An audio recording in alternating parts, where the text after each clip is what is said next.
Good evening to you. Thanks for joining us on News 360 live from Adisawe here in Accra. I am Ayisha Yakubu. And I am Crosby, Annan, and these are our top stories tonight. News 360 headlines is brought to you by Flamingo Paint, Pepsodent Charcoal and Pepsodent Herbal, EcoBank. Private legal practitioner Martin Pegbu says OSP should have explored using video conferencing facility to interrogate former Finance Minister Ken Ofori-Atta.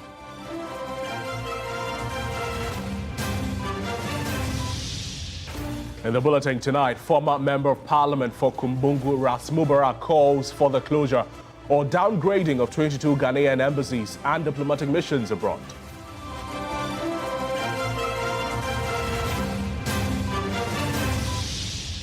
Malnutrition surges in Ghana's capital as urban children go hungry despite food availability and raising awareness efforts.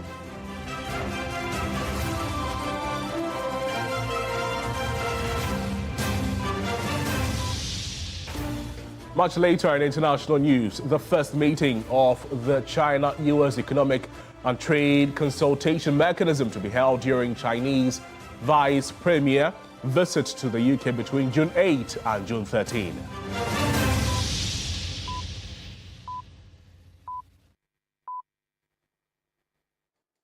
Welcome to the program. We're live also on all our social media platforms at TV3 Ghana. Please do well to like our page and join our online family. Let's begin the bulletin from here, shall we? We're starting off with health because Ghana is set to receive Mpox vaccines in the country to complement interventions in managing the disease outbreak. Director for Public Health at the Ghana Health Service, Dr. Franklin Esiedu-Bekwin, during a virtual media engagement, noted that the service is currently in talks with the World Health Organization and the Africa CDC.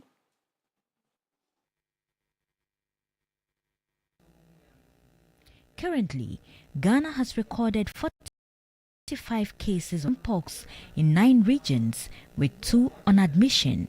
10 out of the cases are children, while the dominance of the disease remains the Greater Accra, Western North, and Western regions. Vaccination is one of the interventions in managing the Mpox outbreak. However, a country must first establish its at-risk groups and the trend of infection, which currently qualifies Ghana to receive some vaccines. According to the Director of Public Health at the Ghana Health Service, there is evidence that the disease, which is normally transmitted from animal to human, is now being transmitted from human to human in the country, hence the need for vaccines. I remember the last outbreak that we had. Though we had 120 cases, we struggled to clearly establish at-risk group. If you don't get a clear at-risk group, then your intervention may not be effective. So for this outbreak, we are as much as possible, we are investigating to be very established that this is the at-risk group, and then we engage them to make sure that it's done. So I'll say it's work in progress. We are engaging WHO and Africa CDC so that we get the vaccines. Somewhere last year, Ghana didn't have any established human-to-human transmission, so we did not qualify. Now that we are having human-to-human transmission, the idea is that we need to be able to identify the clear at-risk group who will benefit from the vaccine. Several African countries are administering Mpox vaccines in response to the ongoing outbreak. The 9 most affected countries receiving majority of the vaccine doses are the Democratic Republic of the Congo, Liberia, South Africa, Rwanda, Central African Republic, Cote d'Ivoire, Uganda, Nigeria, and Kenya.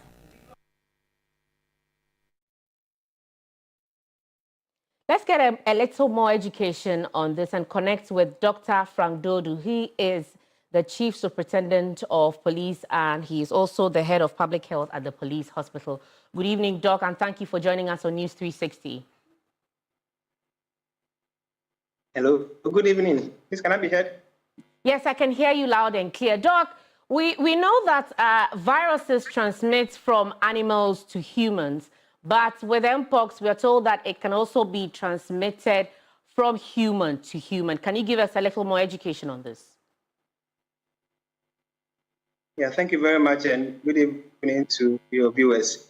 So, indeed, Mpox is a zoonotic condition which transmits from animals to humans. But in the human-to-human interactions, we also have that transmission happening. And so we have always mentioned that the means of transmission in the case of humans is mainly contact. So prolonged contact to body fluids of infected persons becomes a viable source of transmission amongst humans. And really, that's what happens. And this is the reason why we've had to map up strategies to ensure that there is less of that human-to-human transmission, and then to reduce the burden of the disease among the human populace. Doc, so can Mpox be transmitted sexually? Yes, it can. And it's mainly because of the human-to-human contact that happens during the sexual intercourse. So definitely it can be transmitted through sexual intercourse. Well, we also understand that talks are ongoing for the country to have some vaccines. How urgent do we need this? So if you remember what happened during COVID, before the vaccines, our mainstay of control was to ensure there was isolation of infected persons. When we got the vaccines, which were able to prevent severe conditions, we were able to relax the rules for isolation and then even the need to lock down. So indeed, when you have the vaccines, the expectation is that it's going to reduce the disease burden. It's going to reduce the transmission from person to person. And it is also, depending on what the literature will say about these vaccines, it may be that even if you got an infection, you're not going to have a full-blown manifestation of the virus in our bodies. Because remember that this particular condition, the main issue we have is the disfigurement this virus causes to the body. And then to some extent, some people also have severe pain all over their bodies. Just a few of the victims may fall prey by way of death. Okay, so it's not, as far as what we call case fatality is concerned, it's not a very high rank on the case fatality rankings, but it's more of the symptomatic manifestation of the infection that becomes a big burden to us. And so, yes, the vaccines will be very helpful to us as a means of controlling the infection among the human population. Before you take leave of us, Doc, what extra precautionary measures would you recommend for all of us and those watching us as well? So we would want to advise the general population. Sometimes for most of us, if we don't see blood, if we don't see death, any of the education that we do may not really resonate with us. But I'm sure that with constant reminder and advocacy and the publicity that we put on it, and thank you to media stations like yours, we are able to bring home the message that we don't have to wait till it gets out of hand. So everybody will have to come on board. The interventions and recommendations we are making are not too difficult if we remember what we did for COVID. So we are asking that we should, as much as possible, if we can, not be too much close to each other in crowded or congested places. We should allow for some distancing, and we should control the mode of our cultural ways of handshaking and showing those gestures of knowing each other, social norms. If we can, let's go back to the days where we may have to give a fisted blow to each other instead of handshaking and hugging. If we can, we should do well that when anybody is manifesting signs and symptoms that we have always said, which would include high temperature, general body weakness, and then the rash, we should quickly rush to the hospital. And because now we are doing a lot of home and self-isolation, we have to encourage any of such people who are self-isolating to be able to do it effectively. All of these will help us reduce the disease burden among us. So we would still drum home the point. And of course, the very simple one of having to wash our hands as oftentimes as possible with soap and running water, we would encourage that we do that as much as possible. And even in this instance too, if you can put on your nose mask, try and do it. It's not one of the main interventions to control, but it is helpful. So all of these come together to help us reduce the disease burden amongst us. Doc, and we encourage us all to be on board. Thank you so much for the advice and the education tonight. Dr. Frank Dodu is head of public health at the police hospital. Well, still on some health-related matters, the National Association of Registered Midwives Ghana, it has criticized the Ghana Registered Nurses and Midwives Association for insisting on industrial action without exhausting the laid-down procedures for a resolution. Members of the association are on strike over the government's failure to implement a collective agreement signed in 2024. Now, the president of the National Association of Registered Midwives Ghana, Letitia Atia, told Kemini Amano in a soon-to-air episode of Hot Issues that the Ghana Registered Nurses and Midwives Association, it continues to bully unions that have refused to lay down their tools. When the strike was declared, the minister called us on the 30th of May. Then we went to the ministry, but something also happened there. What happened? When we got there, we were ushered into the ground floor hall. So we were waiting for the minister. And they came and gave an excuse that she's in Parliament, but she'll be with us soon. So our group, the 4 groups, with I think some tutors were seated there, but we didn't see the Ghana Registered Nurses and Midwives. So we sat there till 4 p.m. when the minister came and entered the hall and then apologized to us and said he was going up to come. Like I'm saying, there are some of the things at times, but we have to bring out the truth of the matter. Mm-hmm. So the minister went up. So we're waiting. 5-something, the minister didn't come down. We didn't see him. So I went up. I personally went up. Then I just met one of the guys. Then I asked, minister said he was coming down soon. We were here 2 p.m. We are still here. We are even hungry. The guy said, Madam, your people say they won't sit with you. Who are your people who won't sit with you? Ghana Registered Nurses and Midwives Association. Say they will not sit with the 4 union. So they are with the minister. And I said, why? Then the guy laughed and said, they said you don't have bargaining certificate. They are holders of the bargaining certificate, so they will take the decision. It's the kind of crisis you would expect in war zones, refugee camps, or drought-stricken villages. Ghana's buzzing capital, although alive with restaurants, markets, and grocery aisles packed with food, have children going hungry and lacking certain basic nutrients. Safwa Bwahe goes beneath the surface of what is gradually becoming a national crisis, malnutrition. A country blessed with fertile lands, vibrant markets, and rich culinary traditions, it is easy to assume every child is well fed. But the reality tells a different story. Across Ghana, from rural villages to urban centers, children are still going hungry, not always from lack of food, but from a lack of the right nutrients. The 2022 Ghana Demographic and Health Survey shows a rise in malnutrition, and poverty isn't the only reason. Many caregivers caught between work and survival simply don't have the means or time to nourish their children properly. Today, malnutrition is no longer just about food. It's about pressure, poor eating habits, and silent struggles unfolding in homes across the country. For years, malnutrition, especially in cities, seemed to be a fading memory. But the 2022 Ghana Demographic and Health Survey brought a shocking reality to light.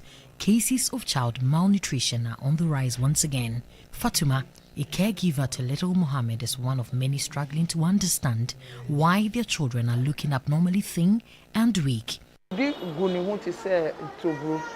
Something suddenly appeared on his skin, like measles, and he became extremely thin, like he was close to dying. There's been a big change since we got to the hospital. Beatrice, who is a mother to an 11-month-old baby with malnutrition, thought it was a spiritual attack. My family said someone cast an evil eye on my baby, causing a spiritual illness. My previous child had a similar illness and made me call his soul. Medical experts say malnutrition isn't just about food. Some of the causes of this undernutrition are poverty, cultural beliefs or myths, and then other social determinants. The basic causes will happen when the family or the individual's own inability to feed properly or due to poverty. And then the intermediate ones, when the child is sick, the underlying factors, that one has to do more with our governments. Salamatu was once a head porter in Accra, but when her 2-year-old daughter became severely malnourished, she gave up the business to sell beads. At her home, Salamatu shared the daily struggle of trying to feed her child, sometimes without essentials like milk or meat. I gave my child porridge with milk and sometimes without milk due to finances. I can't afford meat when I give it to Yosafi. Her daughter was diagnosed with severe malnutrition. She received help at the hospital, but even now affording a balanced meal remains a daily battle. Even in the capital, where food options are wide and varied, malnutrition cases persist. At the Princess Mary Louise Children's Hospital alone, 363 cases have been recorded this year with 83 active cases. You can see that even in the business districts that we are in, we see quite a number of children. So even along the coast where there's fish, you still can see children who are undernourished because the parents who sell the fish and may not give some to the children because they need money for other things. So sometimes the children are eating, it's not very nutritious, and then they are not gaining weight. But sometimes what they are taking in, the nutritional value is so low. While poverty remains a factor, experts say malnutrition today is also being fueled by poor eating habits. We have changed our dietary behavior. We have thrown away the healthy dietary habit that our forefathers used to have, and now we have adopted their eating style. We are now eating anything. Our foods are greasy, our foods are sugary, our food are salty. That is what the taste buds that we have now developed. So, and that's what has brought us the third one, which is the non-communicable diseases. To change the narrative, the Women Media and Change WOMEC and CAPA organizes special training bringing together journalists from across the country to deepen their knowledge on nutrition-related issues. Children have died because of malnutrition. Many people have died. Women have died through childbirth, anemia issues and all that. But all these deaths could have been prevented if we had been talking about nutrition. The cheapest way we can even tackle the nutrition, apart from the funding we are looking for, is beginning to educate the public. For the Ghana Health Service, there is more to be done to meet their target. We want malnutrition to be reduced to the barest minimum, if not zero. And so we are working hard, and we are confident that with time, the alarming rates we are seeing would be reduced. Ghana is doing a very good job. Just that for the targets that we have set for ourselves, we still have more to do to attain those targets. For mothers like Salamatu and Beatrice, the battle isn't over. It is clear malnutrition doesn't always wear the face of famine sometimes.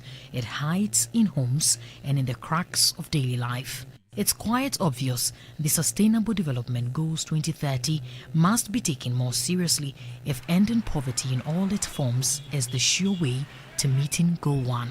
Safwa Boyne, TV3 News, Accra.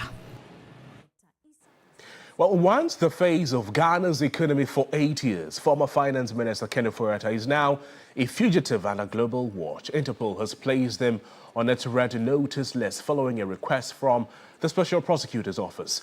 The dramatic turn has ignited legal scrutiny, political debate, and increased calls for transparency. And here is a News Desk report.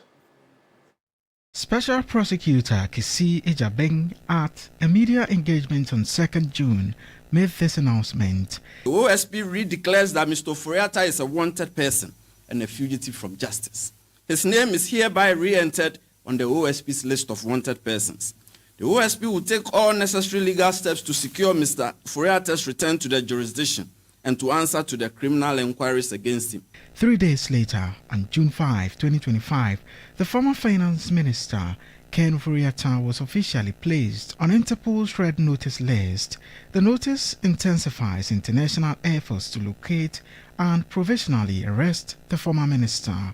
Ken Ofori-Atta is currently believed to be in the United States receiving medical treatment. The 65-year-old is wanted by the Office of the Special Prosecutor on charges of using public office for profit. Speaking on the key points, private legal practitioner Martin Pebu said the seeming lack of cooperation from the former finance minister and his lawyers has been unhelpful.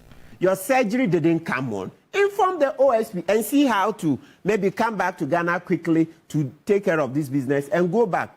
So this whole thing, not to come into Ghana, not to, give the OSP the needed cooperation, is something that just puts his whole defense in shambles, right? And tells us that there are sinister motives. Yeah, he's not showing good faith. This is common sense. It's good that the OSP has declared him wanted again. He added that the OSP also has questions to answer as to why it failed to utilize the Mutual Legal Assistance Act 807 of 2010. OSP 2, we need him to answer some questions. I've raised it before. You see that under the Mutual Legal Assistance Act, Act 807, 2010, that one is for criminal cases.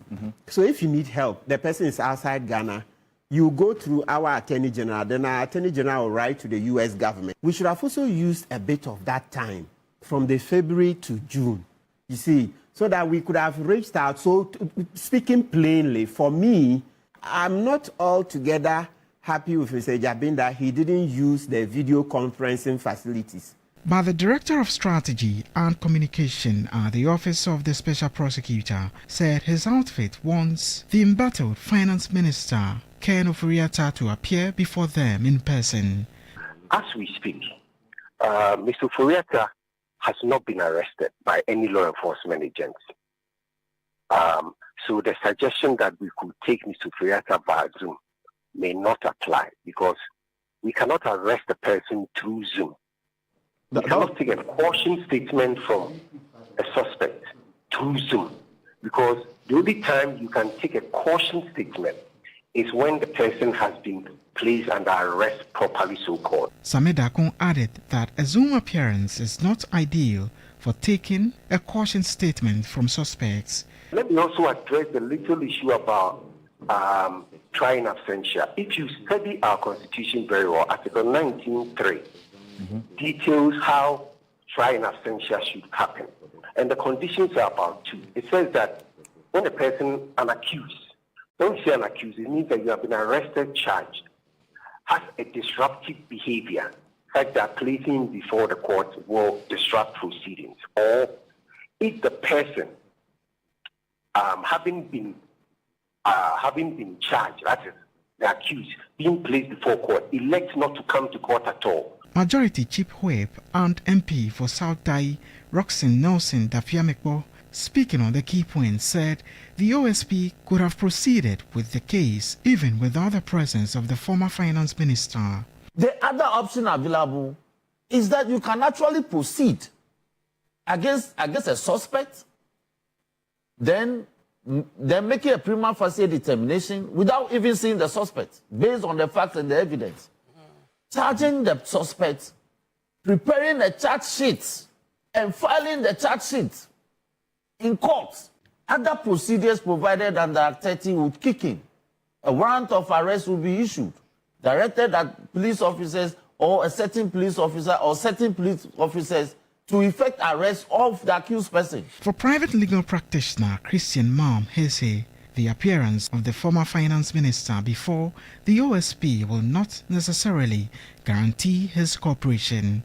Can it not be the situation that once he has even volunteered that I want to have virtual with you, even though it's not the traditional or the conventional way of interrogation or police interrogating a suspect, but once a warrant has been issued, and we have the Mutual Assistance Act, Section 5, 5K, which deals with the issues of such matters through technology, hand OSP through Attorney General, and then the security service in the US have Mr. Ofori-Atta rolled in, then that virtual meeting would happen. Former Minister of Finance Kenneth Nana Ofori-Atta is being investigated by the OSP over 5 major issues during his tenure under President Akufo-Addo. The cases include petroleum and minerals revenue assurance and the National Cathedral project. Moving on, as the farming season begins in the northern part of the country, one critical issue that has persisted for many years is the conflict between farmers and herders. In this report, my colleague Christopher Mwako assesses the impact of these conflicts and explores avenues to ensure peaceful collaborations between the two groups. It is 8 a.m. and Dauda Abdullahi, a Fulani herdsman, is preparing to take his cattle out to graze. But while this is a daily routine, his fear is even more intense as one mistake of his animals entering a farm could cause him the beating of his life or even an end to his life. Yanzu abin da yake damuna ne zuwa daji na. There are farms all over. It is difficult to get to the bush for the cattle to graze. This is a very big concern and worry to us. Abdullahi recounted how he was nearly lynched by a farmer some years back when his cattle entered a farm. I entered someone's farm once, and though we reached an agreement for compensation, I received some beatings. He called for the demarcation of lands for cattle grazing. I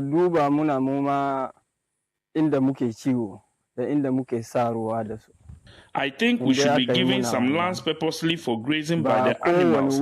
That will solve the herder-farmer conflict. Attacks on herders and farmers has become a complex issue, often rooted in competition for resources like land and water. Seasonal migration by some herders who end up encroaching on farmlands while in search of grazing land has led to crop damages and tensions with farmers. In recent past, both humans and animals have died following attacks on both parties. Secretary of the Fulbi community in the East Gonja municipality, Abdullahi Seidu Diku, is concerned about the attacks of locals on the Fulbi community each time cattle stray into a farm. Usually, they burn the houses around the communities all. Meanwhile, it's only one person who went and caused that problem. These communities all, we have criminals all over. But as for Fulanis, if one person does something, then it affects all of us. So that one is a big challenge to us. We are pleading on the authorities, they should check on that, how they will solve it for us. A research conducted by Kojinta Ghana under ACE Peace Project, funded by the European Union on farmer-herder conflict, revealed that these conflicts have led to a large increase in cattle rustling, money laundering, kidnapping, amongst others. At a stakeholder engagement forum to discuss the challenges of farmers and herders in the Savannah region, Country Director of Kojinta Ghana, Reverend Father Clement Apengno, expressed concerns about the situation. He urged traditional authorities and other stakeholders to engage, sensitize, and build capacity to deal with the situation. To sit down and clearly define how much of your crops will be destroyed before you are entitled to pay for a whole acre. So lay down rules and bylaws and make sure that they apply to all fairly and equally.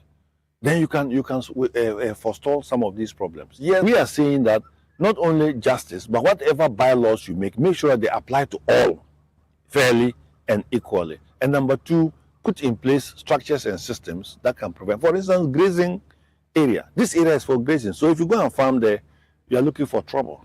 ECOWAS Protocol on Transhumans, which was passed in 1998 and reviewed in 2003, allows the free movement of herders under their livestock within the ECOWAS region in search of pasture.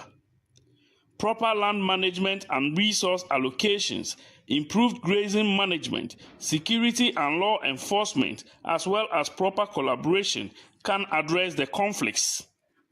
Areas like Tinga and Malwe in the Savannah region have instituted some bylaws already aimed at addressing the conflicts. Christopher Mwako, TV3 News, Damongo. We're staying a while longer on this. Let's go to the phone lines now and bring in Imam Sunday Hanafi. He is president of the Ghana National Association of Cattle Farmers. Assalamu alaikum, Imam, and thank you for joining us on News 360. Alaikum assalam. Good evening to each and every one of you and to all the listeners. I say Eid al-Mubarak. Can you tell us what your general assessment of the herder-farmer conflict situation is in Ghana today? Thank you very much for having me. The situation of the farmer-herder conflict today is not much different from yesterday. However, as we all know, it has been a situation off and on, depending on the time and the situations that causes it to arise. So we still have this farmer-herder conflict, which I think needs to be taken very serious. Also, we know that the previous Mahama administration initiated a cattle ranching policy. Can you tell us how effective that was? What I know is that previous governments did what they could do in terms of the system of ranching, but you know, the ranching system is just limited within Afram Plains, and I think it's Afram Plains which is something I am part and parcel of, because I'm the first person who convey my animals to the ranch. So it is only Afram Plains North and Afram Plains South, which because that place is one of the hot spots. And I think that is why those ranches were, established. But looking at the general problem of the farmer-herder conflict, we are all aware that we are yet to be able to design something or get some regulations that will be able to, be a holistic solution to the problem. Imam, if you watched the report before this interview, reporter Christopher Mwako spoke to one Abdullah who said that he was nearly beaten one time because his cattle ended up on someone's farm. Can you tell us what some of the biggest challenges cattle farmers face regarding land access and movement in Ghana? Yeah, you see, I always used to say that where there are, this is not only me, we all know, simply saying that where there are no rules and regulations, there are no offenses. So the movement of cattle must be regulated. We have been advocating for this so many years back. That definitely, I'm the president of the Ghana National Association of Cattle Farmers. I'm a livestock farmer as well.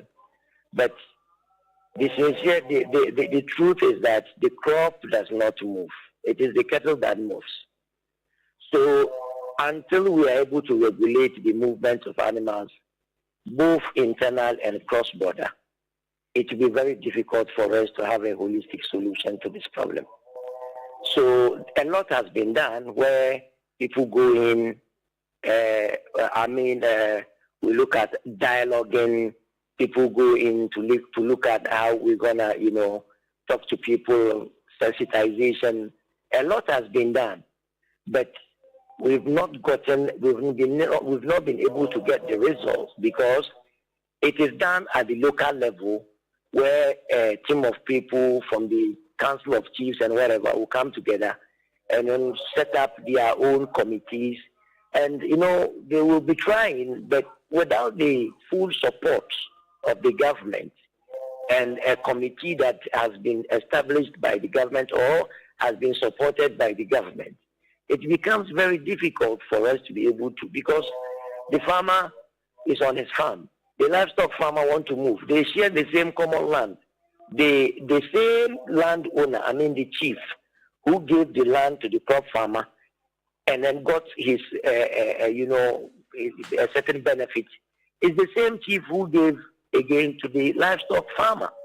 So you find out that the same territory has been given to the two persons, and they are all doing different, all this into livestock farming, this is into cropping. So definitely there will be hula balloons, there will be a lot of problems. And this is not limited to Ghana alone. This is cut across the entire sub-Saharan Africa. And I heard you mentioning about the ECOWAS protocol on transhumance, which we are all aware of, the ECOWAS protocol on transhumance. ECOWAS protocol on transhumance is one of the powerful protocols, powerful tools that could be used, both external transhumans who come during drought season and internal. So it is a time that we just go to the district levels, as we have been advocating at the district level. The government should try as much as possible to set up. I mean, there is a committee already. We have the committee, Ghana Cattle Ranching and Transhumance Committee. This committee started at the era of, I think, the previous governments. All of them did what they could do.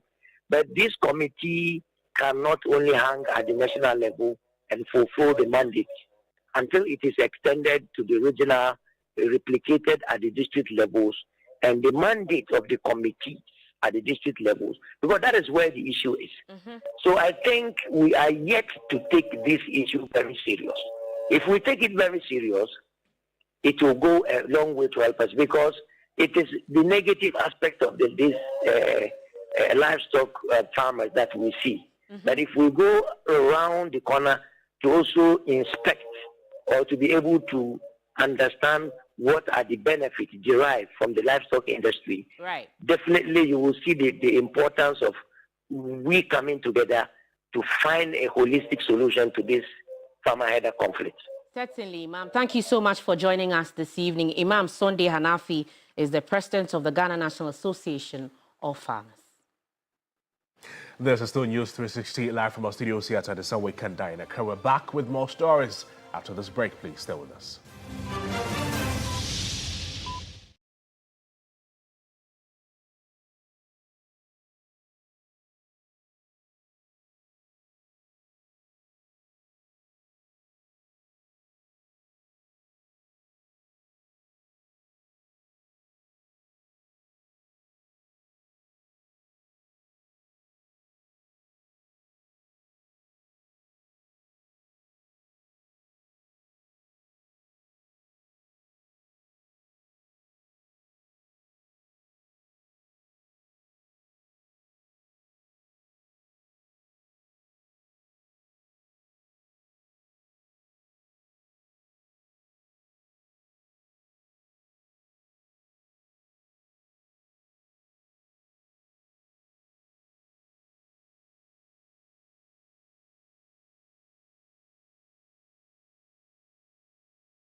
President John Dramani Mahama, the former Kumbungu lawmaker, argued that Ghana's fragile economy can no longer support the high cost of maintaining embassies in countries where Ghana has minimal diplomatic or economic engagement.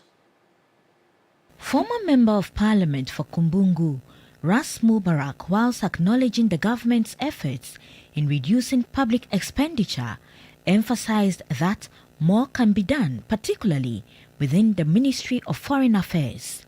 The current Australian, High Commissioner to Ghana, for instance, oversees about 8 countries. Australia, wealthier than Ghana, more advanced than Ghana. They are picking up creative ways of, saving costs in terms of their activities abroad. I don't see why a struggling country like ours, should not cut back on expenditure within the Ministry of Foreign Affairs. So this is the first of many suggestions that I want to focus on as far as, helping the, government run the country in a manner that affects our citizens positively. Ras Mubarak cited countries including Austria, Serbia, Kuwait, Namibia, Trinidad and Tobago among those where embassies should be scrapped. He proposed that staff from the affected missions be redeployed to embassies where Ghana's national interests are more significant. In his view, with prudent management and strategic decision-making, Ghana can navigate its economic challenges and achieve sustainable development. If you look at the Ministry of Foreign Affairs, everyone who is within the diplomatic space would tell you that diplomacy is very, very expensive. Now, we are paying millions of dollars in rental, in allowances, in vehicle maintenance for, staff of embassies abroad. Some of these embassies are, as far as I'm concerned, quite redundant, and I strongly feel that there's a greater need to scrap about 21 of them. Now, away from that, Commissioner of the Commission on Human Rights and Administrative Justice, Dr. Joseph Whittal, says in order to fight corruption, collaborating with corporations would be key. He was speaking at a high-level conference on Ghana's anti-corruption architecture in Accra. The National Anti-Corruption Action Plan contains the policy and institutional framework for fighting corruption built on the 3-pronged pillars of prevention, investigations, and prosecution. They are our architecture. Our experience as a country has shown over the years that no one institution can ever successfully win the fight against corruption. That no country alone can successfully fight corruption. Again, that country will fail. And that no one regional bloc can successfully fight corruption. It will be a 9-day wonder. There is therefore the need for mutual respect and cooperation domestically, regionally, and internationally at the heart of the anti-corruption fight. And now the government has pledged to investigate questionable land sales, a persistent challenge that continues to deter foreign direct investment in the Bono East region. The struggle for legitimate land ownership remains a long-standing menace, one that exposes systematic flaws threatening to undermine Ghana's reputation for ease of doing business. Deputy Minister for Lands and Natural Resources, Yusuf Suleiman, expressed concern over how land acquisition challenges, particularly in the Bono East region, continue to hamper efforts to improve business environment and attract foreign investment. If you take what we call the ease of doing business index, one of the challenges that comes up anytime that is conducted is challenges in acquiring land for investment. And so even if you have foreign direct investors coming in, if they are not assured of land, they will not come in. He highlighted a major concern, the dubious sale of government land across the country. In response, he said the government is taking decisive action to investigate all land transactions conducted under questionable circumstances. Some people have sold government land anyhow, everywhere in this country. If there is any dubious sale of land here in the Bono East region, regional minister, the board. Let's investigate them. And for your information, the president is setting up a committee to investigate all lands that were sold under dubious means. Meanwhile, the Bono East Regional Minister urged newly appointed members of the Lands Commission to obtain and thoroughly study the Lands Commission Act. He stressed the importance of gaining a comprehensive understanding of land issues and promote effective land management at the local level. The new Land Act 2020, Act 1036, has now become the Bible for the administration and Annan. We therefore recommend that new commission get copies of the new Land Act to study in order to have a better understanding of land issues. The ongoing difficulties with land acquisition, coupled with government's commitment to addressing past irregularities, underscore the urgent need for transparent and efficient land management system to unlock the full investment potential of the Bono East region and the country at large. Let's now bring you some sports news with Beleshen after this.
BBN Go Stars, I think. Well, I would tip Asante Kotoko. Ayisha, would you take, which one would you select? Whoever wins is the one that Bring us the details. Let's begin from the Ghana Premier League. In the next 24 hours, we will witness the new winner of the title. Asante Kotoko, BBN Go Stars and Nations FC would hope to get favorable results on Sunday. Now, here's a report looking at what is at stake by Mutala Yakubu.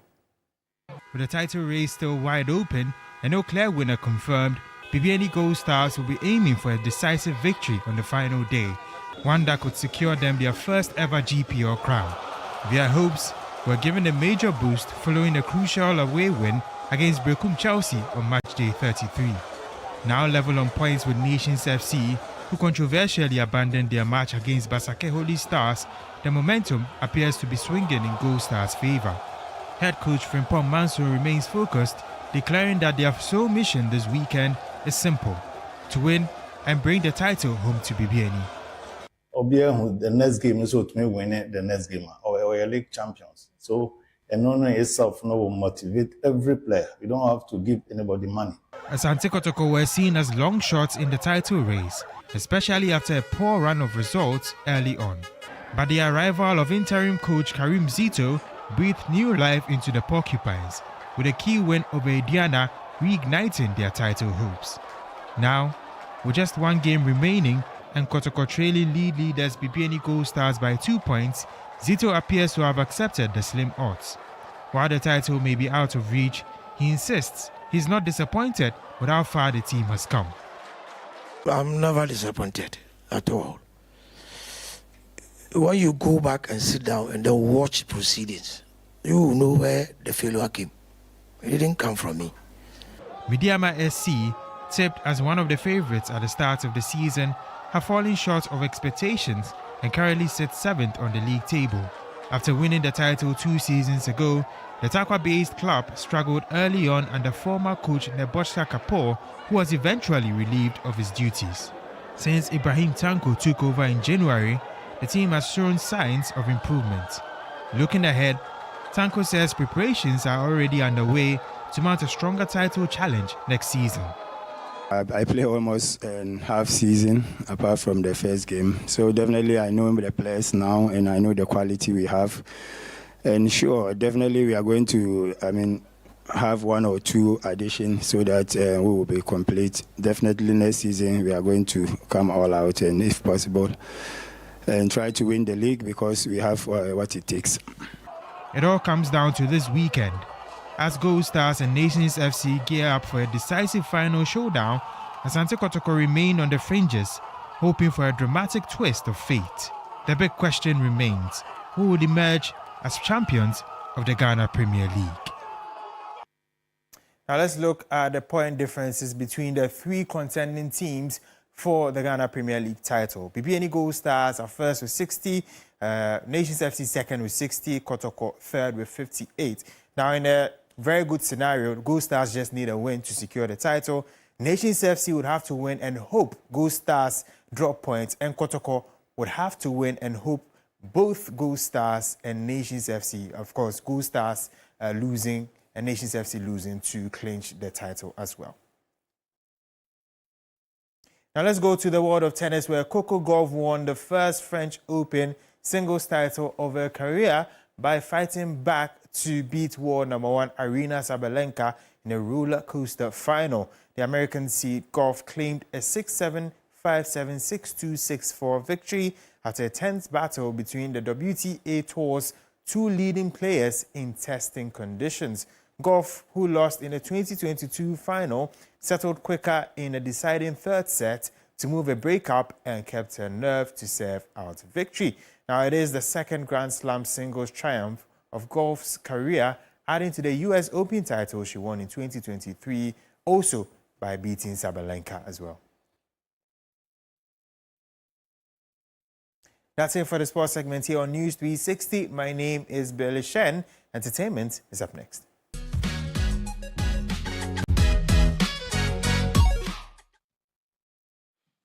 In entertainment news this evening, high-life music icon Najiman says his timeless hit Kweubepo turned his life around. In an interview with 3 Entertainment, the hitmaker singled out Kweubepo as his most successful song, noting that he invested in his career and built a house with proceeds from the evergreen song.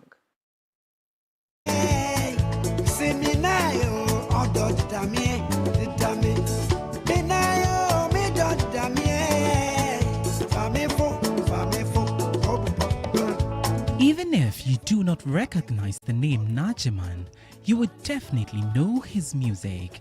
Since breaking through in the early 2000s, the prolific songwriter has churned out a number of hits.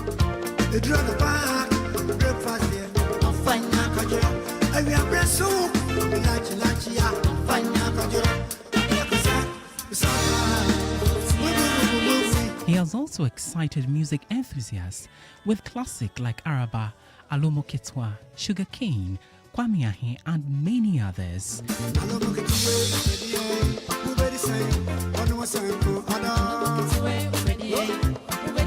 In a chart with 3 Entertainment, Najiman named his Easter-themed hit Kweubepo as his best-selling and most successful song. My biggest song is Kweubepo, Slow Motion, because of the Kweu Easter. Because Edana Kweu Easter, the whole world, you celebrate it.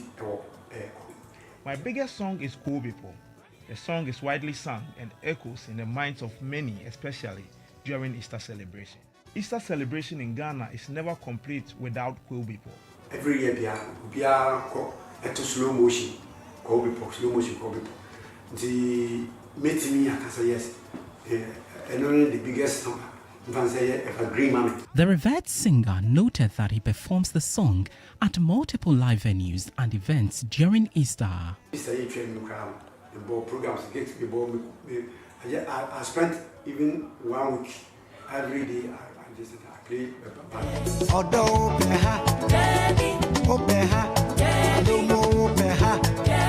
Najiman disclosed that he built a house with proceeds from the timeless hit Kwewubepo.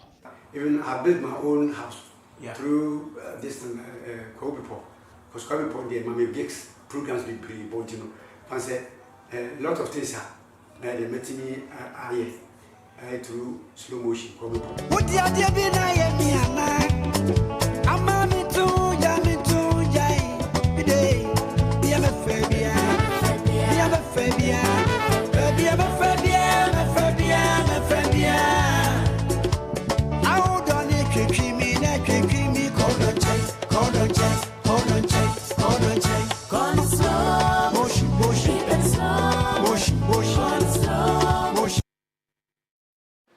Well, that's your entertainment. Let's now bring you some international news.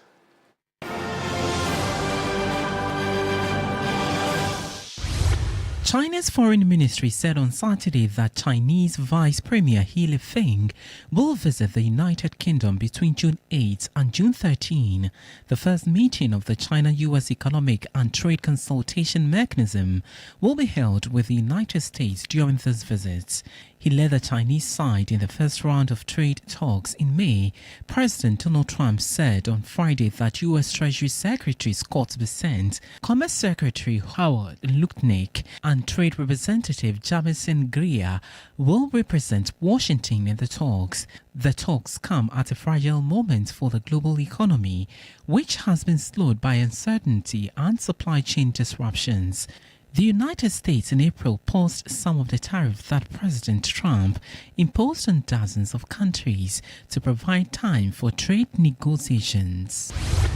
China says it is willing to accelerate the examination and approval of rare earth exports to European Union firms and will also deliver a verdict on its trade investigation of EU brandy imports by July 5. Price commitment consultations between China and the EU on Chinese-made electric vehicles exported to the EU have also entered a final stage, according to a statement on the Chinese Commerce Ministry's website.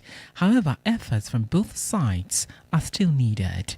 The comments mark progress on matters that have vexed China's relationship with the EU over the past year. Most recently, China's decision in April to suspend exports of a wide range of rare earths and related magnets have upended the supply chains central to automakers, aerospace manufacturers, semiconductor companies, and military contractors around the world. Sir David Attenborough has told Prince William he is appalled by the damage certain fishing methods are wreaking in the world's oceans. The Prince of Wales interviewed the TV naturalist ahead of a key UN Oceans Conference which kicks off on Monday. The world's countries are gathering for the first time in 3 years to discuss how to better protect the oceans, which are facing growing threats from plastic pollution, climate change and overexploitation. That's all the news we have for you this evening. Find more on 3news.com. I am Ayisha Yakubu. And I am Noble Crosby. And still with us here on TV3 because up next is Giovanni Caleb with Showbiz 360. Good evening. Bye-bye.